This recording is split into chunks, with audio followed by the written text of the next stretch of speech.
So we're back. Hope you had a minute to go get a beer, get off your butt, mow the lawn, something meaningful and worthwhile. Meanwhile, I've been out here dinking around with the stupid chain. So the chain that I purchased was 120 links, and that was from my dealership, X-Ring, DID, really good chain. But obviously you saw that it went on way too long, and so that meant I had to cut it down. Before I ever cut a chain down, I always double and triple and quadruple check that I know the length that I'm cutting it down to. If you didn't have a press tool like I have, and if you were, say, somebody using an angle grinder or something like that, that could be a really bad thing for you if you overcut it. If you cut it too short, basically. There's nothing you're going to be able to do to stretch that chain and make it fit. With a press tool, if I accidentally take out a couple links too many, I can probably use the press tool and re-rivet them back in. I might be able to do that. I'm not saying I ever have, but I probably would if I got in a pinch. But so double, triple check. Now, that chain was 120 links. I searched to try to find what the stock length of my chain was, and I had some sources telling me it was 118 links, some telling me it was 115 links, some telling me it's 114 links. The internet is a double-edged sword. It can be a good thing, it can be a bad thing. So take it with a grain of salt. So what did I do? Well, I did like I typically do. I just counted the links on the old chain to make sure I was certain as to what I was going to put on. Yep, counted those links. Counted them a couple times and then counted them again to make sure I was certain. And so I could know exactly what to cut the new chain to. And so it turns out it's 114 links. That's what this chain comes out to. So I cut it down, and here's the other thing. If you're not 100% certain, cut the least amount of links first. And that way, if you didn't quite get it right, you can always take out more. But it's pretty difficult to add them back in. So cut the least amount first if you're not quite certain. In my case, it was 114. Now, if you change a single sprocket like I did, of course, I only changed my counter shaft, 14 tooth on the counter shaft. The thing is one tooth up there is the equivalent of 3 teeth back here. If I change them both, I might have to change the chain length depending on which direction I went. By simply changing one, though, I really don't have to change the chain length. I can't. It's going to put it into kind of that middle space where it'll be too short or it'll be too long. So 114 was the factory chain, which I've been running this entire time on that 14-tooth counter shaft, and it runs just fine. It operates perfectly fine. Everything's smooth until the chain starts wearing out, of course, and then it starts to get pretty herky-jerky. But, so that's where we're at right now.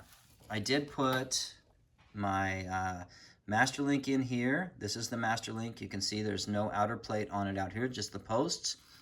I'll put the O-rings on next, the outer O-rings. There are O-rings on the inside, which I've already done. I already greased it up, as much grease as I could pack into it. And this is the part I always hate, whether it's riveted or circlip type. I hate, not being able to push as much grease in there as humanly possible. The more grease that you can go in there, you can get in there, basically the longer the chain is going to last for. So, there is that.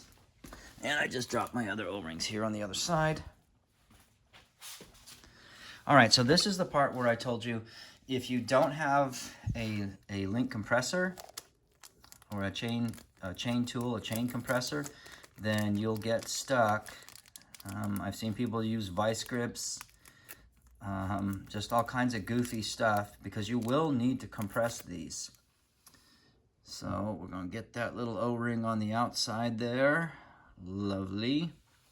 And I've seen people damage these O-rings trying to compress them with some other funky means that wasn't quite right. So try to get you to avoid doing that.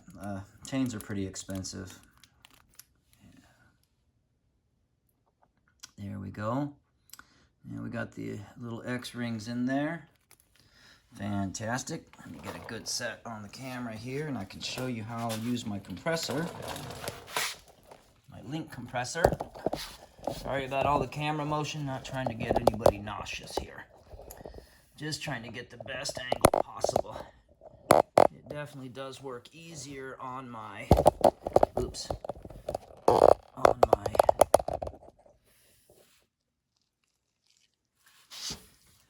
bike lift. Okay, now we've got them in view.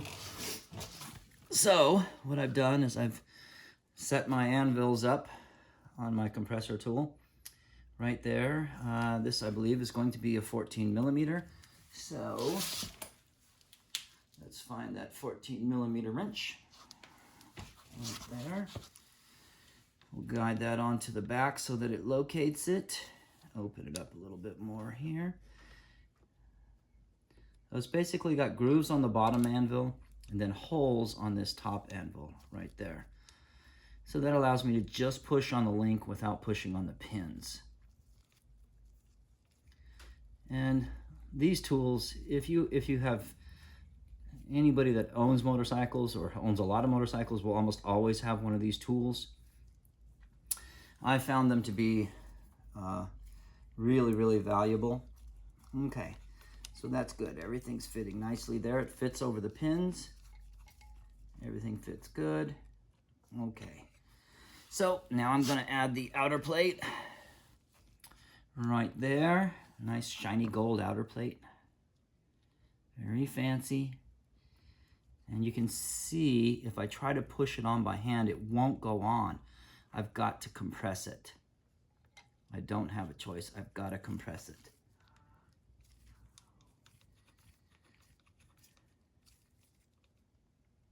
And just be patient with these. Don't try to rush. Don't try to hurry.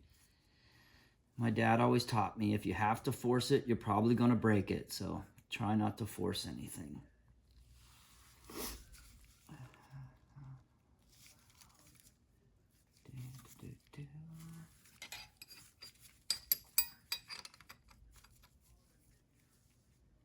They make another version of this, of these compressors, that are basically just two plates that have, or excuse me, 3 plates that have 2 bolts that go all the way through, and then a center one is a set bolt that's usually like an Allen head or something, and you can set it like that. So let's see here. Let's just double check and make sure. Yep, our pins are starting to come through good. That's great.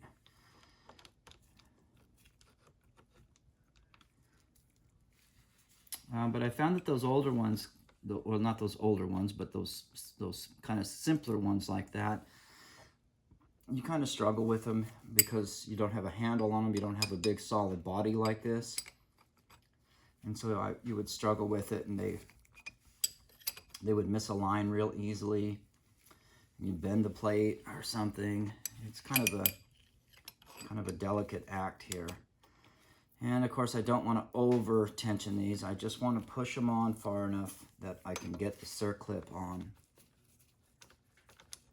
So I take it off, and what I do is I just feel with my fingernail, and I can feel the groove now. And so I'll try to get the circlip on. Remember that the orientation of installation is going to be like thus. If my wheel is turning this way, I want the closed end of the circlip to be in the same direction as the rotation. So let's see here, we'll put that on there. And right now it feels like it is picking up the grooves. Good, good, good.